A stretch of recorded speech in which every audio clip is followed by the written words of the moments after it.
ഇതിന്റെ മരണത്തിൽ ഇങ്ങനെ വ്യാപകമായ പ്രതിഷേധമാണ് ഉയരുന്നത്. വലിയ പ്രതിഷേധ സമരങ്ങളും പ്രതിഷേധ പരിപാടികളുമൊക്കെ ആസൂത്രണം ചെയ്യപ്പെടുന്നുണ്ട്. ആക്ഷൻ കമ്മിറ്റി അടക്കം രൂപീകരിക്കുന്നുമുണ്ട്. അതിനിടയിലായിരുന്നു നേരത്തെ സൂചിപ്പിച്ചതുപോലെ മാനേജ്മെന്റിന്റെ വിശദീകരണം രംഗത്ത് എത്തിയിട്ടുള്ളത്. പക്ഷേ കോളേജിന്റെ വാദങ്ങൾ നിതിന്റെ കുടുംബം തള്ളിക്കളയുകയാണ്. പ്രിൻസിപ്പൽ ലോൺ ആപ്പുമായി ബന്ധപ്പെട്ട് തങ്ങളെ വിളിച്ചിട്ടില്ല എന്ന് നിതിന്റെ സഹോദരി ഭർത്താവ് അശോകനും വ്യക്തമാക്കുകയാണ്. നേരത്തെ മാനേജ്മെന്റ് പറഞ്ഞത് ഈ സഹോദരി ഭർത്താവ് അശോകന് വേണ്ടിയിട്ടാണ് ലോൺ എടുത്തത് എന്നതാണ്. തനിക്ക് വേണ്ടി ലോൺ എടുത്തു എന്ന ഈ വാദം തെറ്റാണ് എന്നുകൂടിയാണ് അവർ പറയുന്നത്.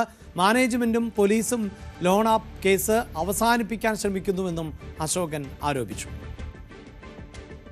പ്രിൻസിപ്പല് നിതിൻ രാജിനെ വിളിപ്പിച്ചെങ്കിൽ ഞങ്ങളെ വിളിക്കാൻ ശ്രമിച്ചു എന്നാണ് പറയുന്നത്. അങ്ങനെ ഒരു കോളൊന്നും ഞങ്ങൾക്ക് വന്നിട്ടില്ല. പ്രത്യേകിച്ച് ഈ പറയുന്ന മുമ്പ് ഞാനും അച്ഛനൊക്കെ പോയപ്പോൾ അവിടെ എന്റെ നമ്പറുകളൊക്കെ കൊടുത്തിട്ടുള്ളതാണ്. എന്റെ നമ്പറിലേക്കൊന്നും കോൾ വന്നിട്ടില്ല. പിന്നെ ഈ ലോൺ ആപ്പിന്റെ വിഷയമായിട്ട് ബന്ധപ്പെട്ട് അവര് ലോൺ ആപ്പിൽ തീർക്കാൻ നോക്കുന്നത് അത് ശരിയായ രീതിയല്ല. കാരണം ലോൺ ആപ്പ് വിഷയമല്ല അവന്റെ മരണ കാരണം. ലോൺ ആപ്പിൽ തുടങ്ങി അതിൽ ആ ഒരു വിഷയമായിട്ട് ബന്ധപ്പെട്ട് സംസാരിച്ച് തുടങ്ങിയിട്ട് ഈ വന്നിരിക്കുന്ന 2 CCTV ദൃശ്യങ്ങളുണ്ടല്ലോ, രാത്രിയും രാവിലെയായിട്ട് വന്ന അതിന്റെ പിറ്റേ ദിവസം രാവിലെയായിട്ട് വന്നിരിക്കുന്ന വാർത്തകളിൽ ഞങ്ങൾ കാണുമ്പോൾ ഞങ്ങൾക്ക് തോന്നുന്നത് അവിടെ പ്രിൻസിപ്പൽ നല്ല രീതിയിൽ അതുമായി ബന്ധപ്പെടുത്തി കണക്ട് ചെയ്തുകൊണ്ട് നല്ല രീതിയിൽ ഷൗട്ട് ചെയ്ത് സംസാരിക്കുന്നുണ്ട്. ഒരു 21 വയസ്സുകാരൻ എത്രത്തോളം അത് മാനസികമായിട്ട് എടുക്കുമെന്നുള്ളത് എനിക്കറിയില്ല. ഞങ്ങൾക്കത് ഫീൽ ചെയ്യില്ല പ്രിൻസിപ്പൽ ഞങ്ങളോട് സംസാരിച്ചു കഴിഞ്ഞാൽ. പക്ഷെ ആ ഒരു വയസ്സുള്ള പയ്യൻ അത് ഉൾക്കൊള്ളാൻ പറ്റത്തില്ല. ഇനി മറ്റേതെങ്കിലും പഴയ വിഷയങ്ങളുമായിട്ട് ഈ പറഞ്ഞ പോലെ മറ്റേതെങ്കിലും വിഷയങ്ങളുമായിട്ട് കണക്ട് ചെയ്തുകൊണ്ട് ഏതെങ്കിലും തരത്തിൽ അവനെ മാനസികമായിട്ട് തളർത്താൻ ശ്രമിച്ചിട്ടുണ്ടെങ്കിൽ അതെന്താണെന്നുള്ളത് ഞങ്ങൾക്ക് അറിയണം വ്യക്തമായിട്ട്. പോലീസിന്റെ അന്വേഷണത്തിലും എനിക്ക് തൃപ്തിയില്ല. പോലീസ് സ്വമേധയാ കേസെടുത്തെന്ന് പറഞ്ഞു. നോയിഡ കിടക്കുന്ന അത്രയും വലിയൊരു ശക്തമായ ടീമിനെ അറസ്റ്റ് ചെയ്തു. പക്ഷേ അതിൽ പ്രവർത്തിച്ചിരുന്ന കസ്റ്റമർ ടീംസിനെ മാത്രമാണ് പോലീസ് അറസ്റ്റ് ചെയ്തിരിക്കുന്നത്.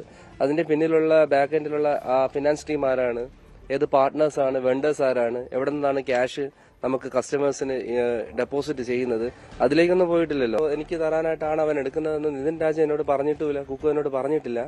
അതുപോലെ സഹോദരിമാരും അതിനെക്കുറിച്ചൊന്നും എന്നോട് പറഞ്ഞിട്ടുമില്ല.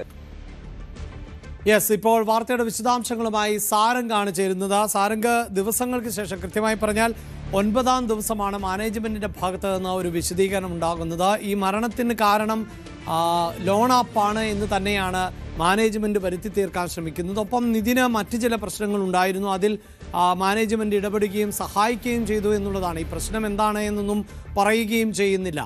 എന്തായാലും അത്തരം ആരോപണങ്ങൾ പൂർണ്ണമായും നിതിന്റെ കുടുംബം തള്ളുകയല്ലേ?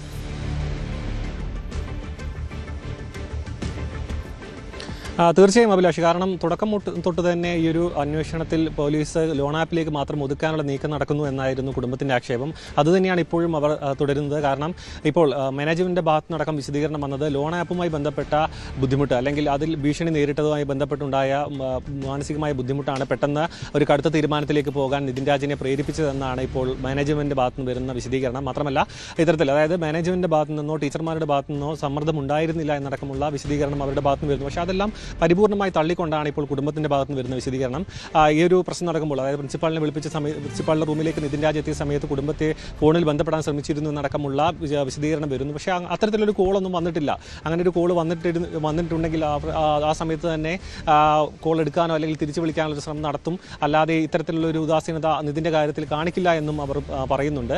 എന്ത് തന്നെയായാലും ഈ ലോൺ ആപ്പുമായി ബന്ധപ്പെട്ട വലിയ രീതിയിൽ അറസ്റ്റ് നടക്കുന്നു. ആ രീതിയിൽ അന്വേഷണം മുന്നോട്ട് പോകുമ്പോഴും അധ്യാപകരുമായി ഉണ്ടായ വിഷയം, ആ വിഷയവുമായി ബന്ധപ്പെട്ട പ്രശ്നങ്ങൾ, അതിലേക്ക് അന്വേഷണം എത്തുന്നില്ല. ഈ ഒരു ഡോക്ടർമാരിലേക്ക് അടക്കം അറസ്റ്റിലേക്കും കാര്യങ്ങളിൽ എത്തുന്നില്ല എന്നൊരു പരാതി കുടുംബം തുടക്കം തൊട്ട് ഉന്നയിക്കുന്നു, ഇപ്പോഴും ഉന്നയിക്കുന്നുണ്ട്. എന്ത് തന്നെയായാലും ഇതിൽ അതായത് കുറ്റക്കാരായ ഡോക്ടർമാരിലേക്കും അന്വേഷണം എത്തണം. ആ ഭാഗവും കൂടി കൃത്യമായ അന്വേഷണ പരിധിയിൽ കൊണ്ടുവരണമെന്നാണ് കുടുംബം ആവശ്യപ്പെടുന്നത്. മാത്രമല്ല ഈ ഒരു നിതിൻ്റെ കൂട്ടുകാരടക്കം ഇത്തരത്തിലുള്ള ഹറാസ്മെൻറ്റ്, അതായത് ഈ ഒരു റാം ഡോക്ടറുടെ ഭാഗത്തു നിന്നുള്ള ഹറാസ്മെൻറ്റ് നേരിട്ടിരുന്നു എന്നടക്കം കഴിഞ്ഞ ദിവസം വ്യക്തമാക്കിയിരുന്നു. അങ്ങനെയാണെങ്കിൽ ഈ ഒരു വിഷയത്തിൽ എന്തുകൊണ്ട് പോലീസ് ആ ഭാഗത്തേക്ക് അന്വേഷണം കൊണ്ടുപോകുന്നില്ല? ഇതൊരു ലോൺ ആപ്പിലേക്ക് മാത്രം ഒതുക്കി തീർക്കാനുള്ള ഒരു നീക്കം പോലീസിന്റെ ഭാഗത്ത് ഉണ്ടാകുന്നു. അത് ഉണ്ടാകാൻ പാടില്ല. അത്തരത്തിൽ തന്നെയാണ് ഇപ്പോൾ അഞ്ചരക്കണ്ടി മെഡിക്കൽ കോളേജിന്റെ ഭാഗത്ത് വന്ന വിശദീകരണത്തിന് മറുപടിയായിട്ട് ഇപ്പോൾ കുടുംബം നൽകിയിരിക്കുന്നത്. ഇതിന്റെ ഭാഗമായി ആക്ഷൻ കൗൺസിൽ ഇപ്പോൾ രൂപീകരിച്ചിട്ടുണ്ട്. ഹർത്താൽ അടക്കം നടത്താനുള്ള രീതിയിലേക്കാണ് ഇവരുടെ മുന്നോട്ട് പോകുന്നത്. എന്തുതന്നെയായാലും ഇതൊരു ജനകീയ സമരമായി മാറാനും ഒപ്പം തന്നെ ഒരു വിഷയം കൂടുതൽ രാഷ്ട്രീയ കക്ഷികളടക്കം ഏറ്റെടുത്തുകൊണ്ട് ഇതൊരു വലിയ രാഷ്ട്രീയ വിഷയമായി മാറാനുള്ളൊരു സാധ്യതയുണ്ട്. അഭിലാഷ്. തീർച്ചയായും ഇതിൻ്റെ മരണത്തിന് ശേഷം ഉണ്ടാകുന്ന വിശദീകരണം ഉണ്ട് കോളേജ് മാനേജ്മെൻറ്റിൻ്റെ ഭാഗത്ത് നിന്ന്. ആ മാനേജ്മെൻറ്റിൻ്റെ വിശദീകരണത്തെ പൂർണ്ണമായും തള്ളിക്കളയുകയാണ് കുടുംബം. അതോടൊപ്പം തന്നെ ഈ മരണവുമായി ബന്ധപ്പെട്ട പ്രതിഷേധങ്ങൾ കൂടുതൽ ശക്തമാക്കുവാനുമാണ് നീക്കം. കൂടുതൽ വാർത്തകൾക്ക് news 18 Keralam YouTube channel subscribe ചെയ്യുക.